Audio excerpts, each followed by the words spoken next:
Bonjour, bienvenue sur Passion Tout Terrain. Aujourd'hui, on va faire un format un peu différent de d'habitude. J'avais envie de retracer l'histoire d'une course qui est devenue incontournable au calendrier, en enduro extrême. Il s'agit de l'Enduo du Limousin.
Avant d'entrer dans le vif du sujet, c'est quoi l'enduro extrême?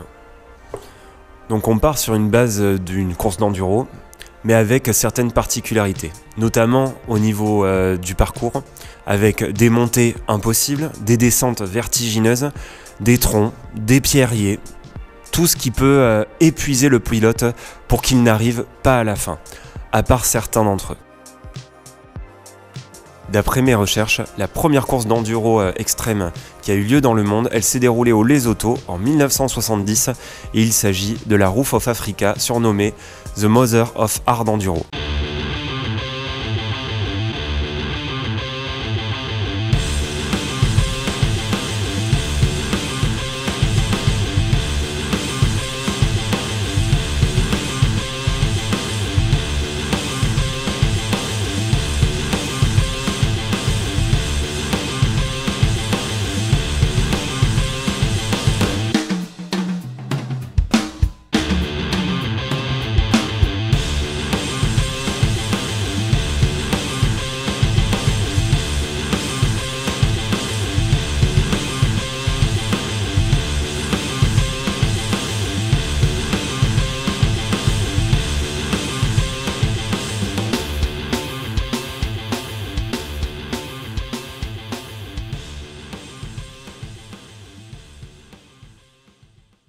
Au fil des années, au début des années 90, on a vu naître plusieurs autres courses internationales comme l'Erzberg Rodeo, la Romagnax, la Sea2Sky. Mais à mon avis, toutes ces courses internationales qui ont la chance de perdurer encore à notre époque ont forcément été influencées par une course qui vient bien de chez nous. Il s'agit bien sûr de la Gilles Lallet classique. Tu me demandes comment ça se passe la course. Tu veux savoir comment ça se passe la course? Va là-bas.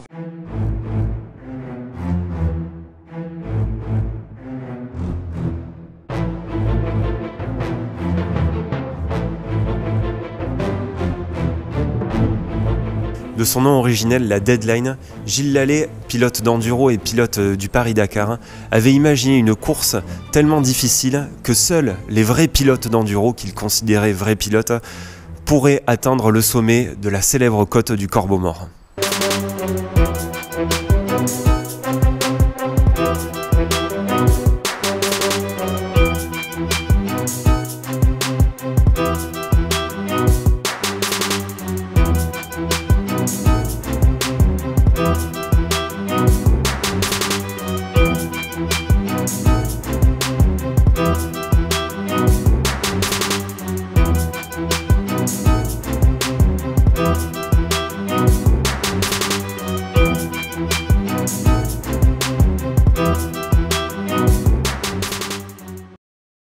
Je pense que unanimement, on peut dire que la Gilles Lallet classique est une course qui aura marqué tous les esprits, que ce soit des pilotes, des spectateurs ou des personnes qui auraient voulu participer. Après ce court récapitulatif de l'enduro extrême, venons-en au fait et parlons enfin de l'Enduo du Limousin. La première édition, elle est apparue en 1998. Le principe de l'Enduo, c'est de faire la course à deux pilotes. Un travail d'équipe s'opère avec un seul objectif, aller le plus loin possible et s'entraider pour dépasser les difficultés. Pour m'aider dans mes recherches, et retracer l'histoire de l'Enduo du Limousin, je me suis permis de contacter le coprésident de l'Enduo du Limousin, Robin Bureau.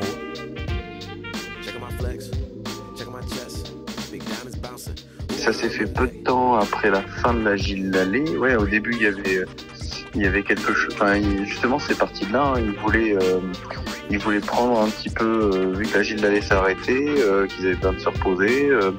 Il y a eu une bande de Creusois qui ont eu comme idée de dire, bah voilà, nous on a le même genre de profil de terrain, on peut faire quelque chose de pas mal, mais ça pourrait être sympa de le faire, pourquoi pas à deux, c'est-à-dire des difficultés où il faut s'entraider pour passer, quoi. C'est des Creusois qui ont créé l'Enduo, et c'était 3 ou 4, ouais. Ok. Ils étaient 3 ou 4 au départ. Et ton père a contribué du coup à l'établissement du circuit et tout ça. Ouais, bah, il était responsable d'un des tout premiers secteurs. Là, tu vois, cette année, il était très heureux de me dire bon bah écoute, vu comment était organisé le parcours, il a rouvert une côte de 98. Justement, il y a un point spectaculaire qui va s'appeler la côte de 98. J'ai rattaqué il y a 5 ans la moto, et en fait j'ai commencé tout de suite par faire de l'enduro extrême, parce que pour moi la moto ça rimait avec l'enduro, et du coup je me suis dit voilà, les courses en France, elles ont toutes du mal à trouver des bénévoles, donc je vais faire toutes les courses de France, mais par contre la course qui est à la maison, ben je vais passer de l'autre côté de la barrière et puis rendre la monnaie de la pièce et filer un coup de main, quoi. Et puis ça a commencé comme ça, et puis en fait j'ai trouvé énormément de plaisir à tracer, en fait. À tracer, chercher les difficultés, j'ai trouvé ça super fun. Bon, après les parties un peu moins fun, c'était toute la partie administrative, recherche de propriétaires, mais ça fait partie du jeu aussi. Et du coup voilà, on s'est dit l'Enduo commence à souffler un peu, les bénévoles s'essoufflent. Quand tu tiens plus de 20 ans comme ça, faut arriver à trouver de l'enthousiasme. Et donc du coup, je me suis dit moi, un petit jeune là, ça pourra peut-être faire un peu de bien, d'avoir un œil nouveau et puis un peu d'énergie à apporter au club, quoi. Et donc avec Anthony, c'est ce qu'on a fait. Et puis même il y a plein d'autres jeunes là que je te cite pas qui ont repris un peu le flambeau pour créer des nouvelles choses, mettre les tracés au goût du jour, parce qu'aujourd'hui les motos elles montent à peu près n'importe où quand le pilote est bon. Ouais. Donc voilà, on a fait évoluer le profil du terrain, et puis voilà. Donc aujourd'hui la motivation est bien. Après voilà, il y a des fois des hauts et des bas avec les aléas administratifs et écologiques et tout ça, mais on essaie de tenir bon, et là je pense qu'on a une bonne édition cette année. C'est vraiment les deux, parce que en fait par la difficulté du parcours, on se revendique enduro extrême. C'est bien le principe, c'est que même il y a des endroits, il faut que tu puisses avoir ton copain pour t'aider, parce que sinon ça devient compliqué de passer, hein. Ouais. Surtout pour la plupart des pilotes.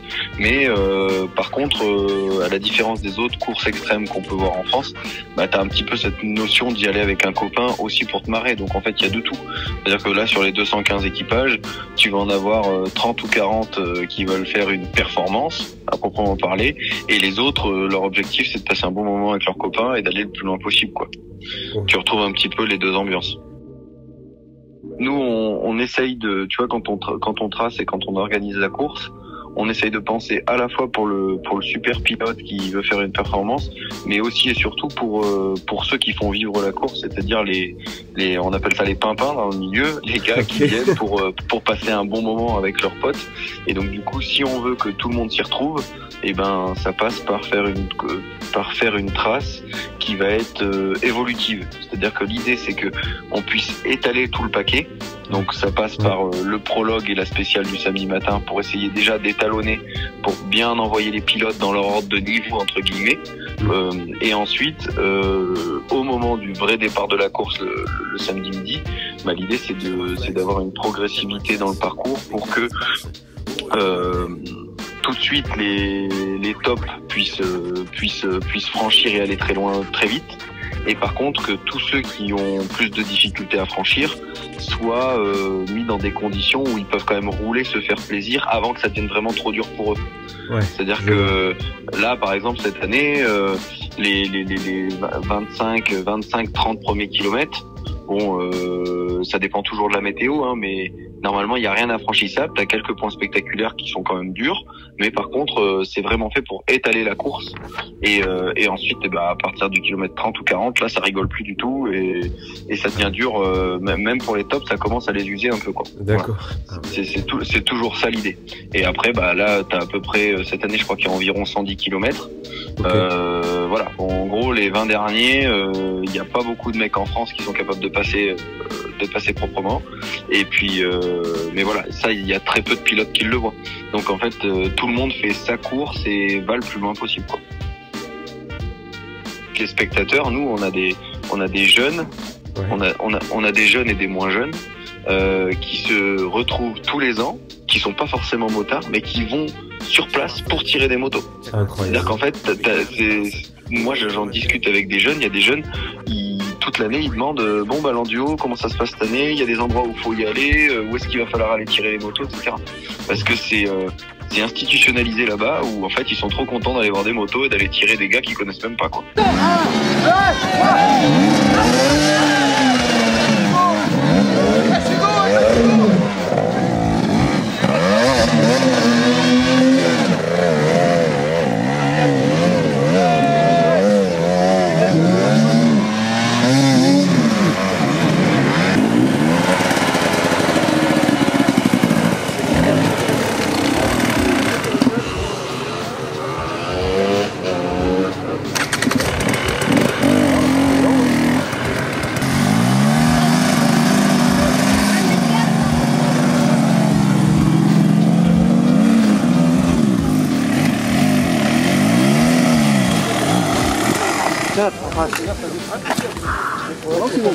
C'est normal, ça va jamais prendre là. C'est la poche qui va voir un petit héros, de toute façon, ils ont l'air. C'est bon ?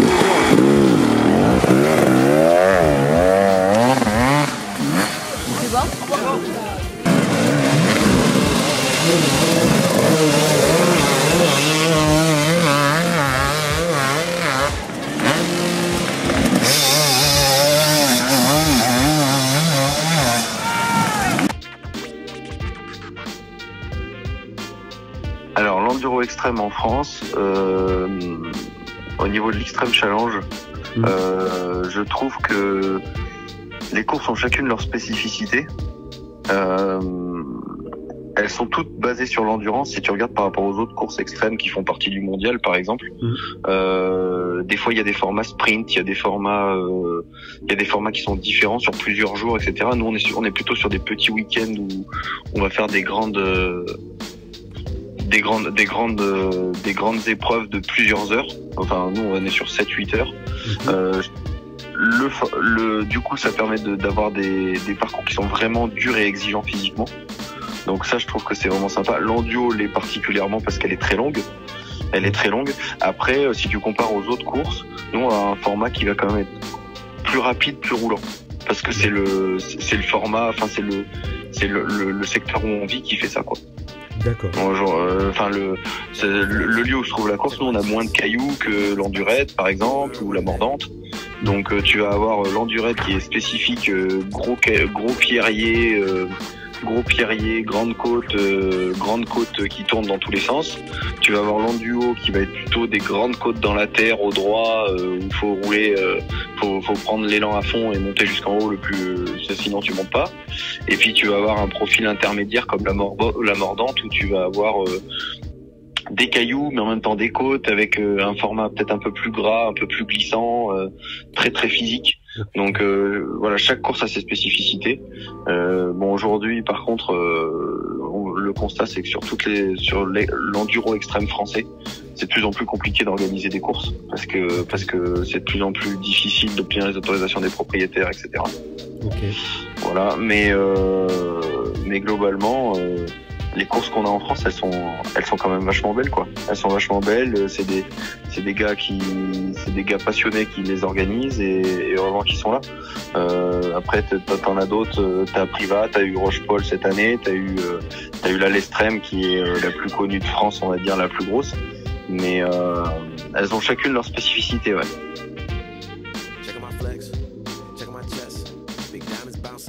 Pour faire l'enduo, c'est simple. Déjà, il faut trouver le bon partenaire. Ça, c'est la priorité, c'est trouver le bon copain avec qui tu sais que tu vas passer un bon week-end. Ensuite, c'est de pas trop stresser au prologue pour pouvoir essayer de faire un chrono pas trop mal pour être bien placé pour partir le lendemain. Et puis après derrière se dire que c'est qu'une course et qu'il faut profiter du lieu et profiter de ce beau week-end en moto entre copains, quoi. De ce que j'ai pu voir et de ce qu'a pu me dire Robin, c'est qu'au fil des années, l'Enduo du Limousin, il a toujours évolué de façon différente. J'ai l'impression que c'est jamais la même course année après année. Le prologue change souvent, avec des obstacles différents. Le tracé change aussi. Il y a eu des formats où il y avait une catégorie soft, une catégorie hard.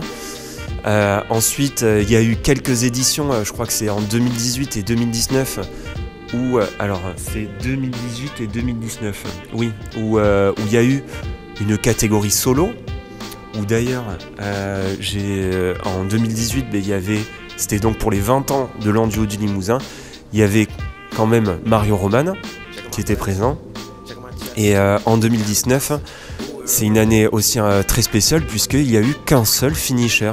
C'est Julien Gauthier qui, quand on regarde les vidéos, est au bout de sa vie. Bon, les conditions étaient vraiment très particulières. Il avait plu, je crois, toute la nuit. Voilà. Mais il a réussi à aller au bout. L'Enduo, en fait, c'est un événement, j'ai l'impression, qui pense vraiment à tout le monde, qui pense au plaisir des pilotes, au plaisir aussi des spectateurs. Cette année, Robin me disait qu'il allait avoir 20 points spectaculaires qui sont accessibles en voiture, à pied, ou en moto aussi. Mais peu importe si tu pratiques ou non la moto et que tu as envie de découvrir ou de voir du spectacle, tu peux t'y rendre. Et le motoclub Aubusson a tout mis en œuvre pour que ça puisse être réalisable.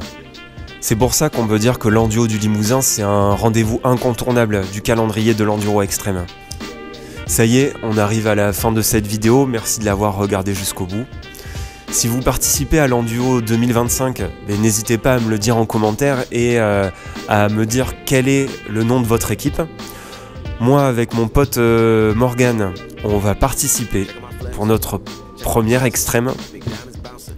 Et le nom de notre team, c'est Los Mostachos. Voilà, donc... que vous soyez public ou pilote, n'hésitez pas à venir nous voir si vous avez envie de papoter. Et pour le public, prenez des cordes et n'hésitez pas à venir nous aider surtout. On aura le numéro 107. Pour cette année, je vais participer avec la Beta X-Trainer 2025. Je vous ferai rapidement un tour des équipements que j'ai pu apporter parce que, à part le moteur, elle a plus grand chose d'origine. J'ai essayé de la protéger le plus possible. Donc je vous ferai une petite vidéo du tour de la moto. Juste une dernière chose avant de se quitter, je tiens à remercier tous les vidéastes qui m'ont permis d'illustrer ce reportage. Vous les verrez affichés juste ici, ainsi que toute leur chaîne YouTube en description. Je remercie Robin pour le temps qu'il m'a consacré à répondre à mes questions. Et je tiens aussi à remercier tous les bénévoles, toutes les personnes qui s'occupent de l'Enduo du Limousin, qui vont encore nous préparer une édition exceptionnelle. On est mercredi, je vais commencer à charger la moto et on se retrouve vendredi pour le prologue. Ciao.